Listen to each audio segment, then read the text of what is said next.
Hello everyone, welcome again to your channel. Thanks for the click. I hope you are doing well. So as you can see, we are still dealing with some issues related to lesson planning, and today we are going to talk about activities.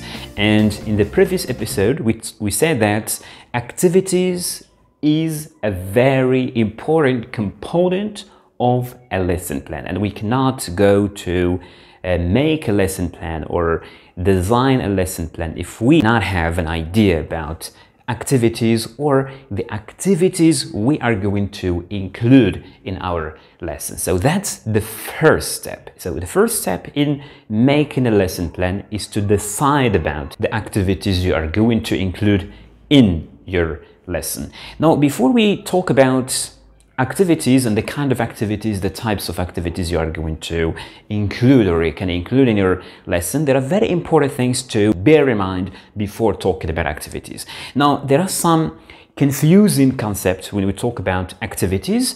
Sometimes you might hear tasks, activities, and exercises. You cannot talk about activities, you cannot talk about what you include here if you don't distinguish these three component or these three concepts: tasks, activities, and exercises. This is what we are going to talk about in another episode in details to differentiate between these three elements or these three concepts with a very simple example. This is in another episode. So when we talk about activities we have to include in our lesson, we have to bear in mind a lot of things. Now, the first thing you have to keep in mind has to do with we can say the types or the type of activities we have to include in our lesson.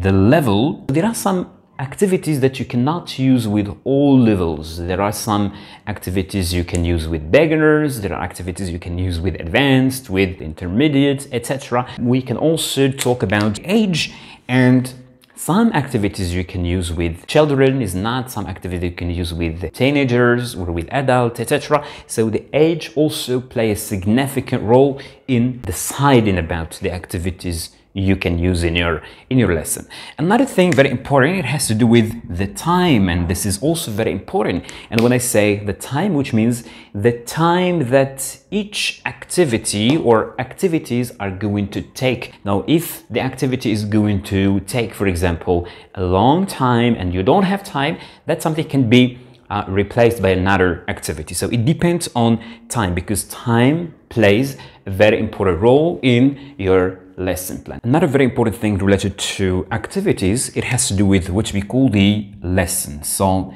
each lesson, each language item you are teaching, each skill you are teaching has its own specific activities. So the activities you are going to use in grammar, in teaching grammar, are not the activities you are going to use, for example, in reading or in writing, etc. So each lesson, each language item you are going to teach has its own activities. So it's very important to consider or take into account the lesson you are going to teach or the language item or the skill you are teaching. Okay, this is what we mean by the lesson. Another very important issue has to do with what we call the management, managing the activity. And when I say managing the activity, it means you have to think about how to implement or put the activities you decided about into practice. So a lot of issues that we are going to see later that have to do with management, managing the activities or the activity that you have to use in the classroom. Okay, now let's go back again to the types, because this is very important. Types of activities. There are some activities that will be done individually. Okay, individually, this is something that we can consider as individual activities.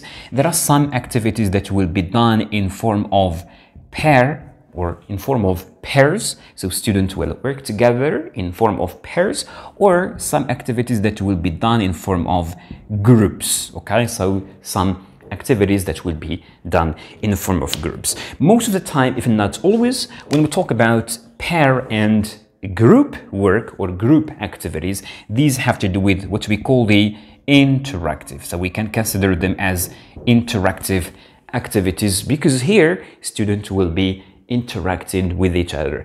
You might say that all of them are considered as interactive if we include the teacher as part of the implementation of the activity, then we can consider them as interactive activities. Now, usually in general, activities are supposed to be interactive because interaction helps students learn the language. Now, this is where you are going to include the activities, or to write the activities, or to write what you are going to do as far as the activities is concerned. Okay, so we will talk about that later, how to write this in form of lesson plan.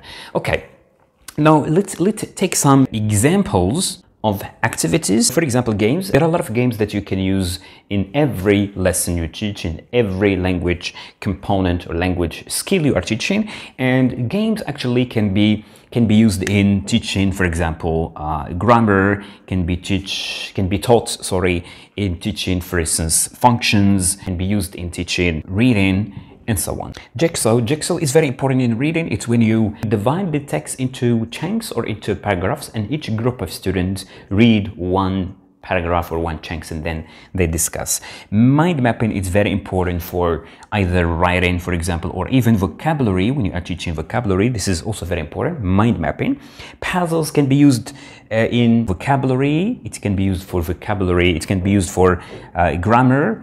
And think, pair, share. This is very important for either grammar or for, we can say, reading, for example, or listening. So this is think, pair, and share. It's very important. Debate is very important for reading. It's very important for functions, listening. When I say debate, it's a discussion. There is a topic and students talk about it.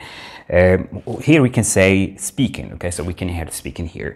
So brainstorming, it's very important for writing. So when we say peer review, it's very important for writing. Find someone who can be used in different lessons. Icebreaker again, and concept mapping is very important for vocabulary. And when we say crossword, this is also very important for vocabulary. So these are very common, very common, we can say, examples of activities that can be included here. Now, another very important part that we can consider while talking about activities, it has to do with management. And when I say managing, I mean what to do in order to make the use of these we can say activities successful.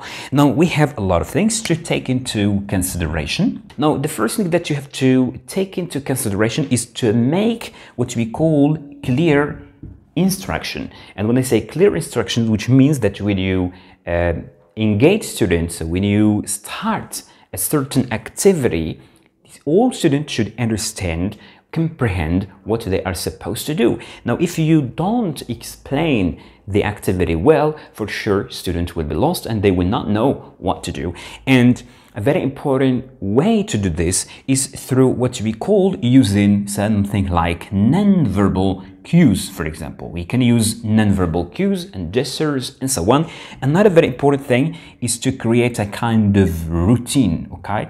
A kind of routine. So when students are inured in a certain activity, they can do it again and again without even making a lot of effort in explaining the activity. So because students are already used to that activity. So clear explanation or clear instructions, non-verbal cues, routine, creating a kind of routine for your student. And here we can also talk about the teacher and student roles. You have to know your role and the student's role, what the students are going to do in this activity and what is your role. And most often your role is in the form of a kind of monitoring, and you assist students throughout the activity. So these are some essential techniques to consider while implementing certain activities to manage the activities or to make the use of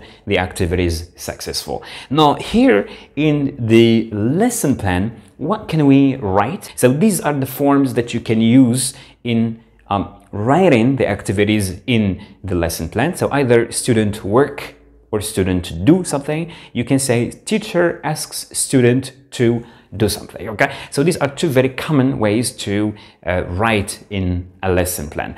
Okay, so these are these common issues, the common things related to activities, with some very common examples of activities. Here, how to manage the use of activities or the implementation of activities in the classroom.